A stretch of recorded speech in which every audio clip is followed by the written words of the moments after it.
后来这个疫情了后，拍开着观光大门，讲即卖旅游业是真欠卡手。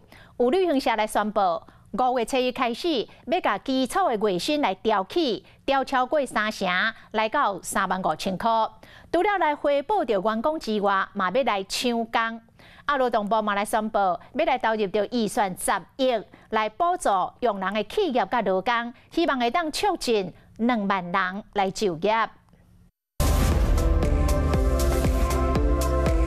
日头海风含海水，看到到地，和心情嘛对咧跳恰恰。旅游商机请甲抓袂牢，不过歹剃头的是，旅行社欠人，业者嘛决定甲起薪压悬。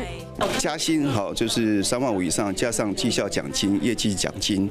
那我想一定会吸引这个高薪要挑战高薪的年收可能这个要到100万以上的这些优秀的人才加入我们的团队。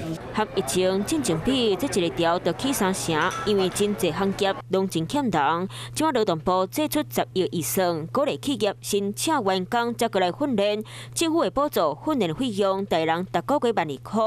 一般劳工若是要来做，逐个月买当摕到6000块的补助，一年有机会领到7万块。方案会试办1年，劳动部希望有2万人会当成功找到头路。各个产业它的一个薪资选址其实都不一样，所以说这个部分也会透过我们跟目的事业主管机关他们所了解掌握的一个就是产业的市场概况部分，我们会跟目的事业主管机关再来做一些会商定定。不过企业变作申请补助，劳动部发展署用员工旅小业来举例，北部公司开出来亏，薪水超过3万，中南部嘛要超过2万8，把你亲像做食的送货、营造业，经济无共款的头路，做工课时间、薪水条件嘛拢会无共款。企业主这边愿不愿意在1年之后，在没有这个政府因补贴的这个情况下，继续雇佣劳工，也是一个值得思考的一个这个状况啦。敢会当互2万人成功找到头路？10亿以上，敢符合成本的效益？改善欠工的问题，敢会应效？就要搁看。